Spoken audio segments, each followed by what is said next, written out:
We knew it was coming sooner or later. It just had to, didn't it? I could kind of sort of sense it myself. And all of a sudden, FX drop it. The new Impact M4. And this one is the copper version. Hi guys, this is Rack and Load. And I've got a few Impacts here actually. In fact, I've got two M4s here. And two M3s, another M3 that is sort of pimped up. You've seen it on the channel before. It's my own one that is sort of out of the way. I'm going to show you that in a minute or in a bit. But let's talk about the M4, the new M4 from FX. Well, first of all, let's play a game. So we have a black M4 here and an M3. Let's play Spot the Difference. Oh, I love that game. Spot the Difference. Well, let me show you. Now, there isn't a lot of different things to look at, really. Well, sort of things. So probably the first thing you will notice is obviously there's a 4 instead of a 3. So that's a bit of a giveaway, you know, which model we are looking at. But there are some real good improvements with the new Impact. Now, the M3, don't get me wrong, love the M3. Got one myself, FAC version, high power version, love it. I think I've just about bolted everything you can onto that thing, and I'll show you that shortly. But on the M4, the new M4, differences compared to the M3, first of all, are a new pistol grip. I'm going with the obvious ones. So a new and improved pistol grip, and I've got to say I really love it. It's got like this, it's a rubberized texture to it, and it's got like this stippling with like the finger swells. I love that. Really comfortable. Beaver tail as well. Soft. Really nice. Really, really like that. Not a problem with that grip at all. I don't think I would change it whatsoever. Then what you will notice, let's switch them round to the other side. So here's the M3, switching that over and swapping round the M4. What you will notice is that regulator is gone.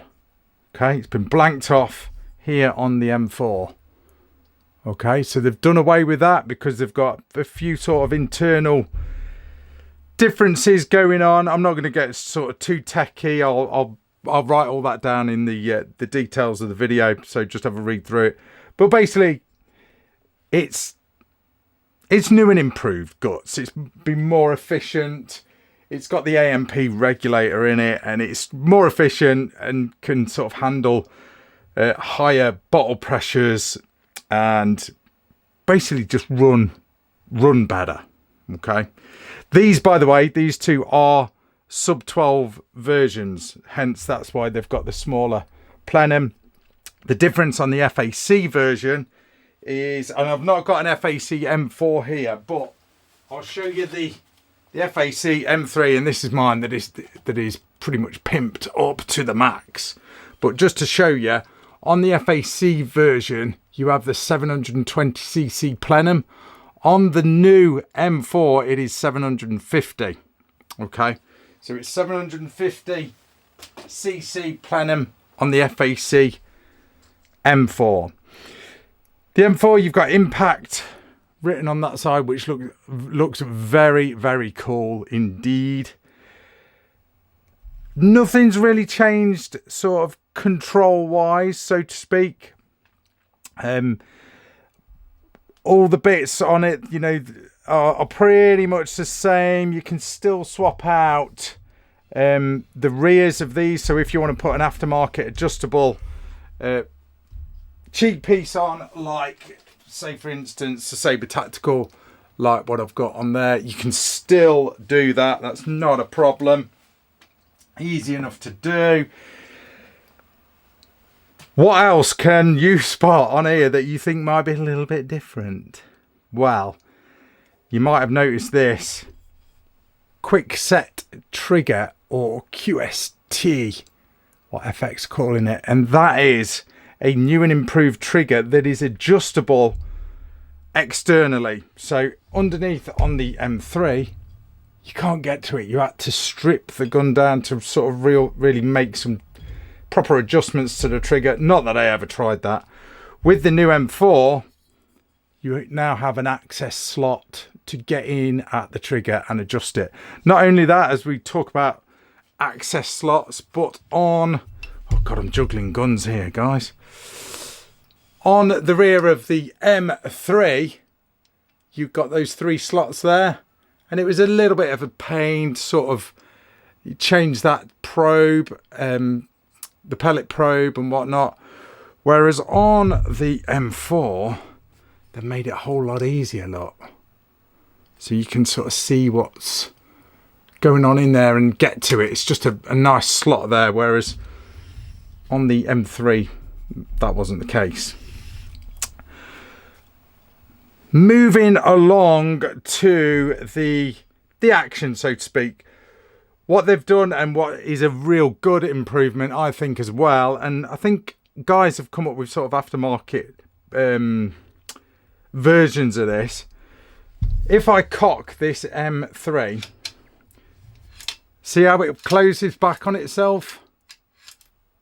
Now, if you're doing PRS, for example, let me just decock that. If you're doing PRS or PRL, you know, airgun, stuff like that, and that closes, not only does, you know, say if you're running between stages or whatever, that closes, not only will it load another pellet up or a pellet up, but it'll also DQ you as well from that, you know, that stage or whatnot. On the M4, if I cock this, look, they've got like a magnet affair going on, so it won't close. Okay, so that is cool. That is a new and improved cocking lever, which is held back by a magnet, and it's quite a tough magnet as well. So that will not close up. So that is a great feature. Just decock that. Really, really cool. Everything else is pretty much the same until you see the top rail. So looking at the top rail on the M3, there you go. On the top rail on the M4, you'll notice there's these screws here, and if you undo those, which I'm going to do now, if you just crack these screws here, what you can do then is you can slide the rail wherever you want. Look, obviously you can slide it off if you want, but this slides along. Oh, sorry guys, I'm just knocking the microphone about. See how that slides along? It's sliding along that dovetail. So not only have you got pretty much unlimited adjustment of where you want to scope. So say if, for example, you wanted to run like a prism scope and you needed it quite far back, I don't know, depending on what mount you've got or what sort of night vision or thermal you've got, you can adjust that to really suit you. And obviously comes off as well, just like that, and you could just run the dovetail rail, I guess, if you wanted to. But not only is that, like, you know, really, really useful, the way you can adjust it, it also adds stiffness to the whole rifle. So that's pretty much like a backbone. On the original one, it was just that plate. I mean, whether there was any flex in that, probably not anyway. But with that plate there, or bar, whatever you want to call it, with the dovetail on it as well, that's got to add strength, hasn't it? And not only that, it just offers so much adjustment. It's a real cool feature. I really, really do like that. So on the M3, whereas all this bit is, you know, one piece, that bit can just move about. And if you wanted to, you can take the side rails off as well if you want to. So that is such a cool feature. Right, I'm just going to tighten that back up. Now, I'm sure companies like Sabre Tactical, and the like are going to come up with aftermarket bits and pieces, you know, to go on the M4. I mean, on my M3, I do like the full Sabre tactical rail. I do like that. That is one thing I do like about the M3. Don't think that'll fit on the M4, so I'm guessing Sabre Tactical will no doubt bring something out for the M4. Do you really need it? Probably not, because you've got that much adjustability. You don't need that full sort of length of rail like what I've got on the M3. So, interesting. What are your thoughts? Let me know in the comments what you think about that. But I think that is a real cool feature, where the way you can just adjust that wherever you want it. I think it is very, very cool. When you've got a scope on it, and if you took the whole thing off and put it back on, would it stay zeroed? Not sure. That's quite an interesting sort of thought there. Everything else is the same. Safety catch, trigger blade, pretty much the same. Barrels, interchangeable barrels. Nothing's sort of really changed on that front. The moderator, I think, looks slightly different. Although it's not a moderator, it's a hollow tube. But does that look... No, they look the same. They look the same, so I thought they were a bit different. But no, pretty much the same there.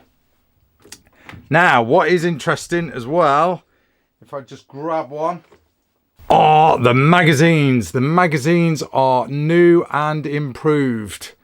Okay, so they're slightly different. They feel nicer. They feel better quality, to be fair. Built from better materials. Same process of loading it. Take the clear front off it.